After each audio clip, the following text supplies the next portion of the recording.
नमस्कार, आओ मिलकर सीखे चैनल पर आपका हार्दिक स्वागत है। इस वीडियो में मैं लेकर आया हूं कक्षा 6 भूगोल की दैनिक और वार्षिक पाठ योजना, जिसमें प्रकरण लिया है मानचित्र के घटक। इसमें शिक्षण बिंदु है दिशा का निर्धारण, दूरी और प्रतीक या रूट चिन्ह। तो चलिए शुरू करते हैं। प्रेजेंट बाय आओ मिलकर सीखें।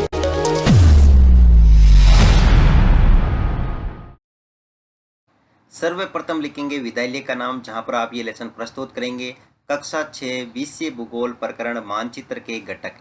यहाँ पर दिनांक, कालांश और समयावधि 30 मिनट। फिर टेबल बना करके एक तरफ लिखेंगे शिक्षण उद्देश्य, दूसरी तरफ अपेक्षित व्यवहारगत परिवर्तन। शिक्षण उद्देश्य में पहला लिखेंगे ज्ञानात्मक। इसमें लिखना है विद्यार्थी मानचित्र के घटक, दूरी, दिशा और प्रतीक का प्रत्यय स्मरण कर सकेंगे। विद्यार्थी मानचित्र के घटक, दूरी, दिशा और प्रतीक की जानकारी प्राप्त कर सकेंगे।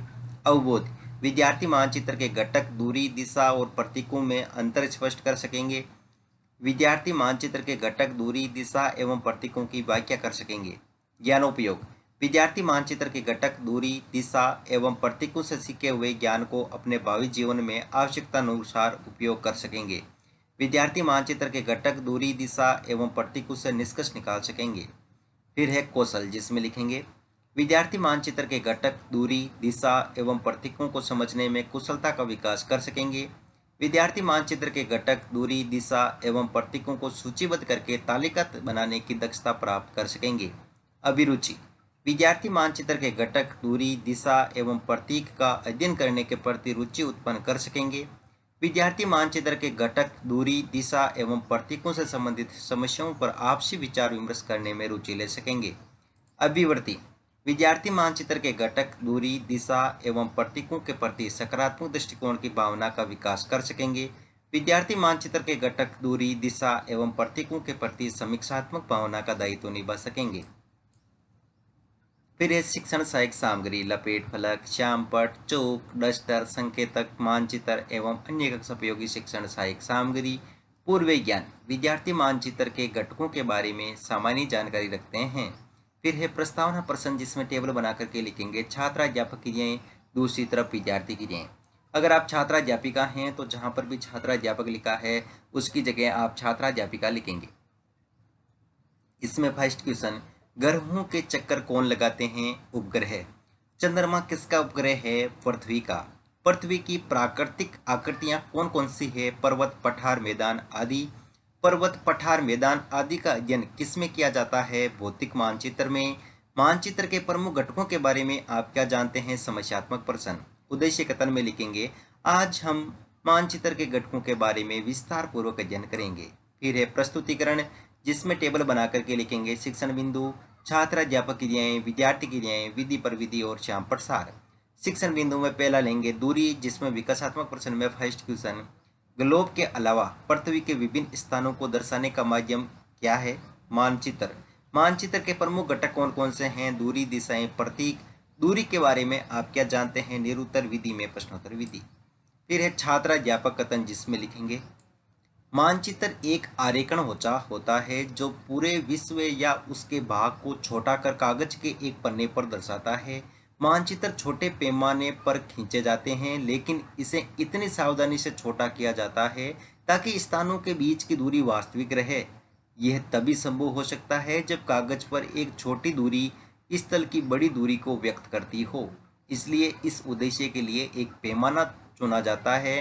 पैमाना स्थल पर वास्तविक दूरी तथा मानचित्र पर दिखाई गई दूरी के बीच का अनुपात होता है। जैसे आपके विद्यालय एवं आपके घर के बीच की दूरी 10 किलोमीटर है, जिसे मानचित्र पर 2 सेंटीमीटर की दूरी से व्यक्त किया गया है। इसका अर्थ है कि मानचित्र का 1 सेंटीमीटर स्थल के 5 किलोमीटर को दर्शाएगा। रेखाचित्र का पैमाना 1 सेंटीमीटर 5 किलोमीटर होगा।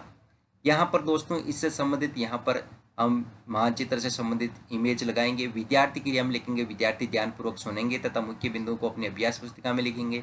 विधि में व्याख्यान विधि और श्यामपट्ट सार में इस स्थल पर वास्तविक दूरी तथा मानचित्र पर दिखाई गई दूरी के बीच का अनुपात पैमाना होता है। यहाँ पर इस मानचित्र में भी पैमाने को दर्शाया गया है। तो फिर यहाँ पर है बोध प्रश्न, इसमें फर्स्ट क्वेश्चन, दो स्थानों के बीच की दूरी मापन किससे किया जाता है? पैमाने से। मानचित्र एक क्या है, आरेखन विधि में प्रश्नोत्तर विधि। फिर अगला शिक्षण बिंदु है दिशा का निर्धारण, जिसमें विकासात्मक प्रश्न में फर्स्ट क्वेश्चन, दिशाएं कितनी होती है, 4। इन 4 दिशाओं के नाम बताइए, पूर्व, पश्चिम, उत्तर व दक्षिण। मानचित्र बनाते समय दिशा का निर्धारण कैसे करेंगे, निरुत्तर विधि में प्रश्नोत्तर विधि। फिर है छात्राध्यापक कथन, जिसमें लिखेंगे अधिकतर मानचित्रों में ऊपर दाहिनी तरफ तीर का निशान बना होता है, जिसके ऊपर अक्सर उत्तर लिखा होता है। यह तीर का निशान उत्तर दिशा को दर्शाता है, जिसे उत्तर रेखा कहा जाता है। इसी प्रकार पूर्व, पश्चिम तथा दक्षिण दिशा का पता लगाया जा सकता है। दिशाएं 4 होती है, उत्तर, दक्षिण, पूर्व व पश्चिम। वे प्रधान द्वीप बिंदु कहे जाते हैं। बीच की 4 दिशाएं हैं उत्तर पूर्व, दक्षिण पश्चिम तथा उत्तर पश्चिम। इन बीच वाली दिशाओं की मदद से किसी भी स्थान की सही स्थिति का पता लगाया जा सकता है। दिशा ज्ञात करने के लिए जो यंत्र काम में लिया जाता है उसे दिशा सूचक या दिक् सूचक यंत्र कंपास कहा जाता है।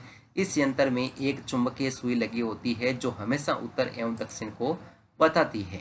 यहाँ पर विद्यार्थी क्रिया में विद्यार्थी ध्यानपूर्वक सुनेंगे तथा मुख्य बिंदुओं को अपनी अभ्यास पुस्तिका में लिखेंगे। विधि में वाक्यान विधि और श्याम प्रसार में लिखेंगे। दिशा ज्ञात करने के लिए जो यंत्र काम में लिया जाता है उसे दिशा सूचक यंत्र कहते हैं। और यहाँ पर इस प्रकार का एक मानचित्र लगाएंगे जिसमें उत्तर दिशा को दर्शाया गया हो और पैमाना भी हो, जो कि एक गांव और उसके रास्ते का पूरा रेखा चित्र तैयार किया गया है, उस प्रकार का यहाँ पर रेखा चित्र चिपकाएंगे। फिर है बोध प्रश्न, इसमें फर्स्ट क्वेश्चन, दिशा ज्ञात करने के लिए किस यंत्र का प्रयोग किया जाता है, दिशा सूचक यंत्र का। मानचित्र में तीर का ऊपरी सिरा कौन सी दिशा को इंगित करता है, उत्तर दिशा को। विधि में प्रश्नोत्तर विधि। फिर है अगला शिक्षण बिंदु प्रतीक या रूढ़ चिन्ह, जिसमें विकासात्मक प्रश्न में फर्स्ट क्वेश्चन, मानचित्र पर उत्तर दिशा को किससे इंगित करते हैं, एन से। एन एक क्या है, प्रतीक चिन्ह। प्रतीक चिन्ह के बारे में आप क्या जानते हैं, निरुत्तर विधि में प्रश्नोत्तर विधि। फिर है छात्राध्यापक कथन, जिसमें लिखेंगे यह मानचित्र का तीसरा प्रमुख घटक है। किसी भी मानचित्र पर वास्तविक आकार एवं प्रकार के विभिन्न आकृतियां जैसे भवनों, सड़कों, पुलों आदि को दिखाना संभव नहीं है, इसलिए वे निश्चित अक्षरों, छायाओं, रंगों, चित्रों तथा रेखाओं का उपयोग करके दर्शाए जाते हैं। इन प्रतीकों के इस्तेमाल के द्वारा मानचित्र को आसानी से खींचा जा सकता है तथा इनका अध्ययन करना आसान होता है। मानचित्रों की एक विश्वव्यापी भाषा होती है।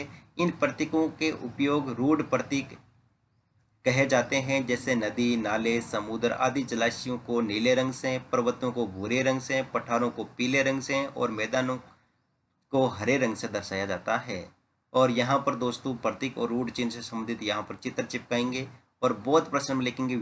यहाँ पर दोस्तों विद्यार्थी क्रिया में लिखेंगे, विद्यार्थी ध्यानपूर्वक सुनेंगे। विधि में वाक्यान विधि और श्यामपट सार में किसी भी मानचित्र पर वास्तविक आकार एवं प्रकार के विभिन्न आकृतियों जैसे भवनों, सड़कों, पुलों आदि को दिखाना संभव नहीं है।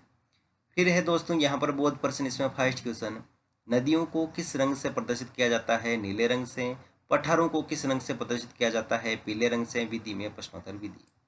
फिर है मूल्यांकन प्रश्न, इसमें फर्स्ट क्वेश्चन, दिशा सूचक यंत्र की सुई हमेशा कौन सी दिशा में को दर्शाती है, पूर्व, उत्तर, उत्तर दक्षिण, दक्षिण पश्चिम, उत्तर पश्चिम।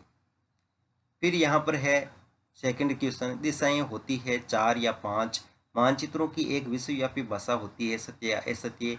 मानचित्र पर 2 स्थानों के बीच की दूरी किससे मापते हैं, दिशा सूचक यंत्र किसे कहते हैं। गृह कार्य में लिखेंगे मानचित्र में प्रतीक या रूढ़ चित्र के बारे में समझाइए, मानचित्र के घटकों को समझाइए और अंत में पर्यवेक्षक टिप्पणी।